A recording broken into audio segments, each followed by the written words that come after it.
mengalu-alukan kedatangan bulan Rabiul Awal, sempena Maulidin Nabi.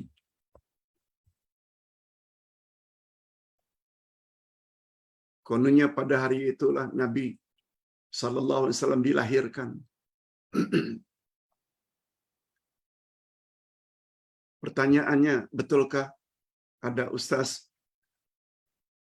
yang mengatakan kita mesti mengalu-alukan kedatangan bulan Rabiul Awal? Rabiul Awal, bulan kelahiran baginda.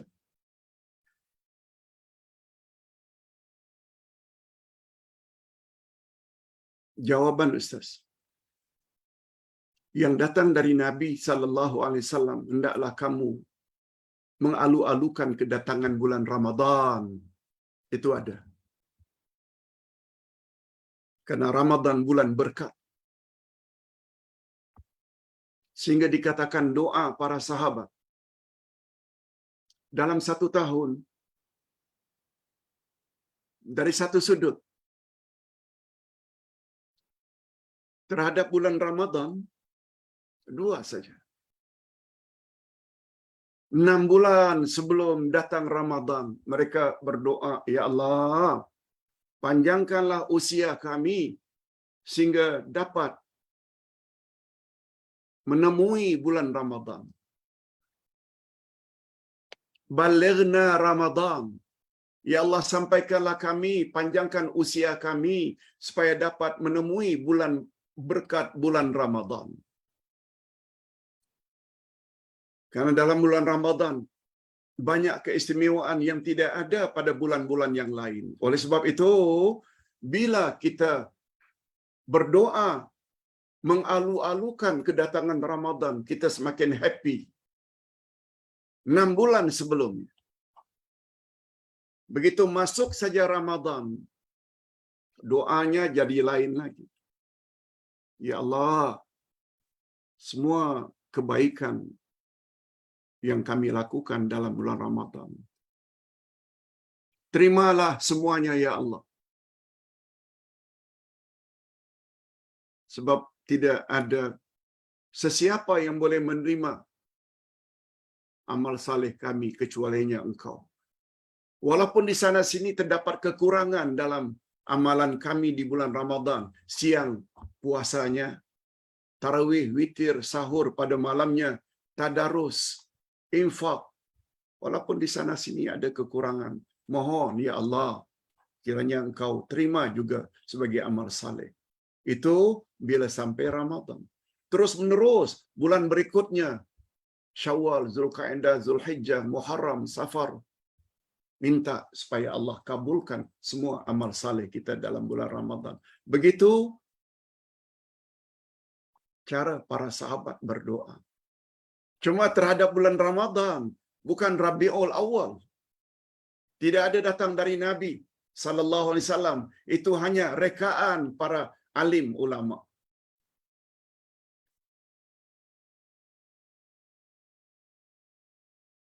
Hadirin dan hadirat,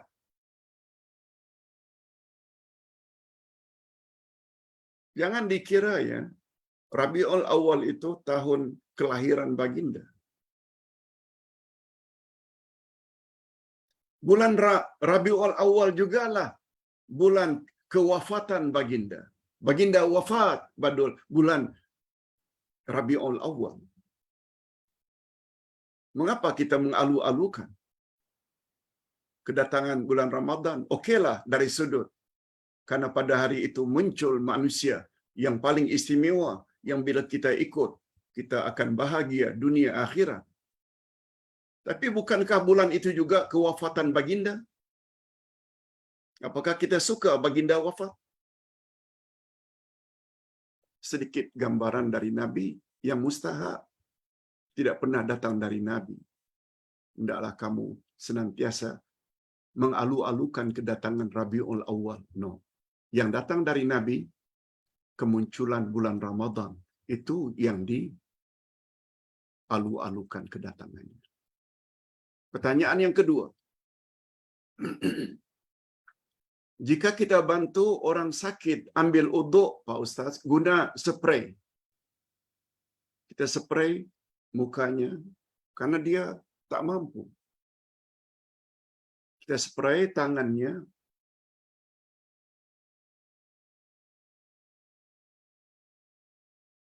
Mengapa spray? Tidak boleh gunakan towel basah.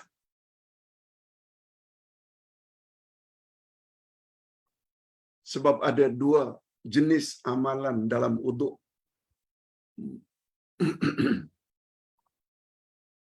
Kita ambil yang rukunnya, muka, tangan, kepala, kaki.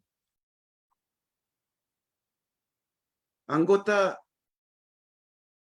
tersebut mesti dibasuh, mesti disapu. Cuma ada beza basuh dengan sapu. Muka basuh, tangan basuh, kaki basuh, tapi kepala sapu. Faghsilu wujuhakum, basuh. Faghsilu aydiyakum,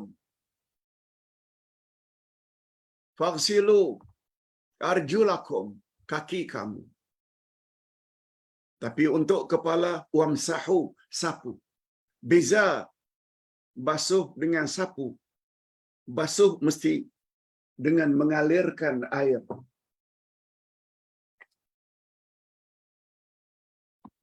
Sama ada dalam pesawat, tak boleh gunakan air banyak. Kita boleh gunakan air, masukkan dalam botol lalu dispray. Itu maknanya air akan mengalir, lalu kita usap. Ingin 2 kali, spray lagi. Kali kedua, kali ketiga. Diusap, diratakan. Spray tangan dari siku hingga ke ujung jari. Atau dari ujung jari ke siku. Boleh. Kemudian ratakan. Begitu juga tangan kiri. Spray pada tangan sehingga basah. Atau 2 tangan sehingga kedua-duanya basah. Lalu kita sapu. Jangan kepala dispray. Bukan, itu namanya membasuh kepala. Untuk kepala, sapu. Maknanya kita basahkan kedua tangan kita, letakkan di bawah pipe, dah basah, tanpa menampung, lalu buka ketayap, lalu kita sapu dari depan ke belakang, kemudian dari belakang ke depan, kemudian kita teruskan ke telinga. Begitu amalan Nabi. Bagi yang laki-laki pakai serban, boleh di atas serban, sebab baginda pernah menyapu kepalanya di atas serban. Serban ya, sesuatu yang sukar untuk dibuat balik. Tapi ketayap tidak, karena dia mudah dicabut, sapu,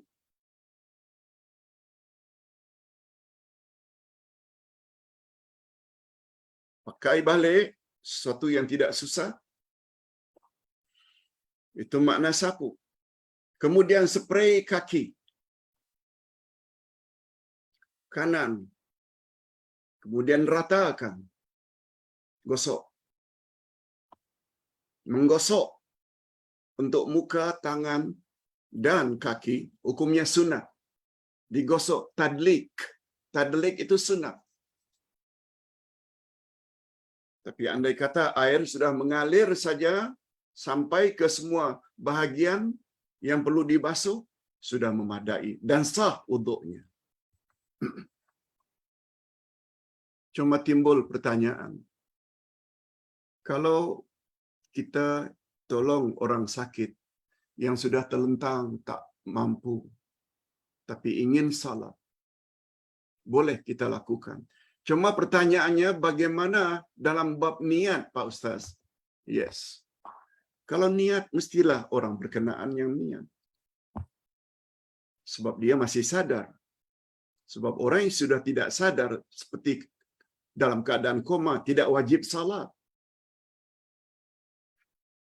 Tidak wajib. Orang yang koma, tak dapat berkata-kata, tak dapat memahami cakap orang, tak wajib salat. Sebab wajib salat itu selain baligh juga akil, berakal. Macam mana hendak niat, padahal niat itu rukun. Niat mestilah orang yang ada ingatan. Jadi niat dalam bab beruduk tadi itu adalah kewajiban yang punya diri, bukan yang menolong. Hadirin dan hadirat, pertanyaan yang ketiga. Ada jenis zikir diajar Nabi sallallahu alaihi wasallam seperti di atas, Pak Ustaz. Apakah itu bermakna kita layak mendapat ganjaran yang berlipat ganda bilangannya? Ustaz bacakan doanya atau zikirnya. Dikirim kepada Ustaz doa tersebut. Apa itu doanya, Pak Ustaz? Ini dia.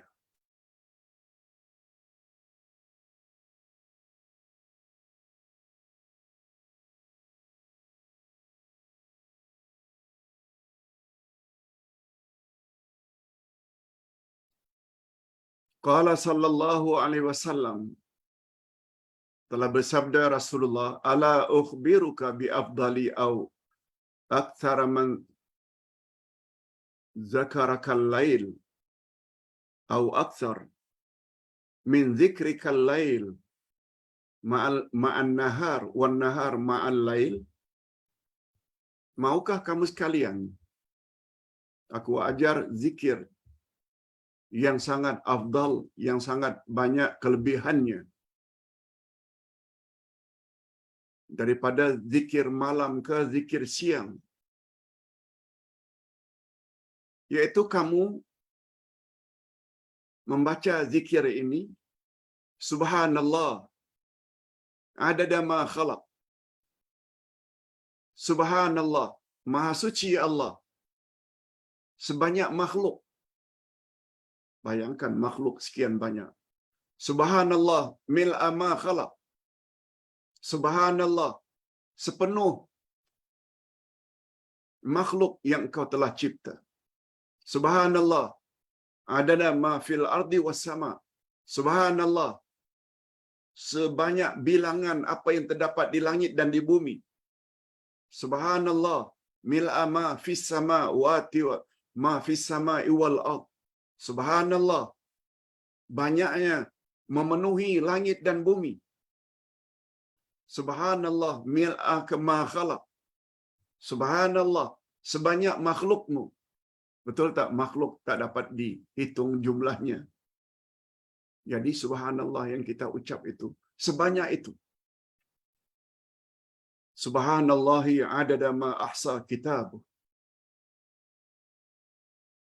Subhanallah bilangannya sebanyak bilangan kitabnya. Wa subhanallah mil'a kull syai. Subhanallah memenuhi segala sesuatu. Wa taqulu alhamdulillah mithla dzalik. Kamu katakan juga alhamdulillah seperti itu.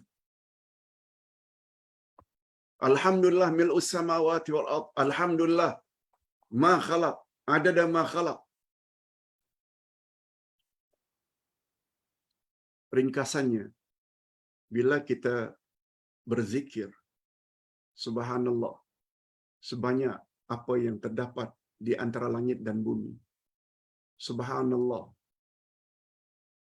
sebanyak segala sesuatu yang wujud, kemudian diakhiri oleh Nabi, alhamdulillah juga cakap macam itu, alhamdulillah mil'us samawati wal ard. Aku berzikir kepadamu segala puji milik Allah, bilangannya sebanyak apa yang ada di langit dan di bumi. Hadis ini tertera di dalam salasilah hadis-hadis yang sahih.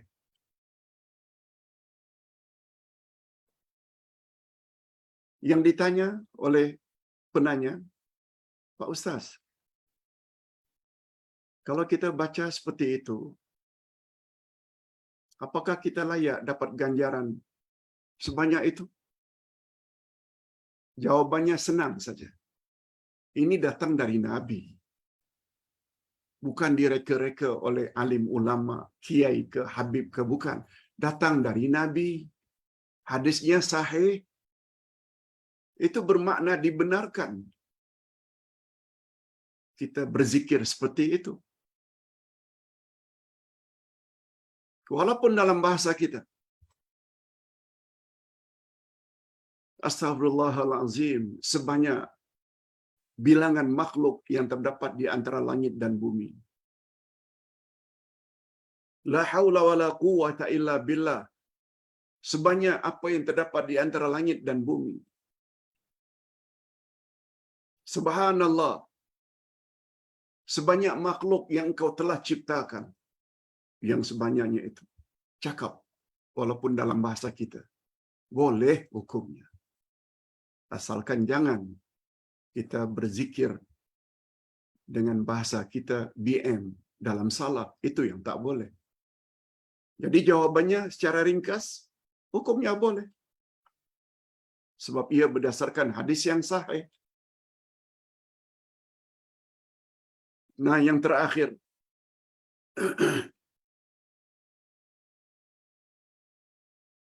Mohon penjelasan Uday tentang larangan jual beli dalam masjid. Akhir-akhir ini sungguh banyak ustaz-ustaz yang menawarkan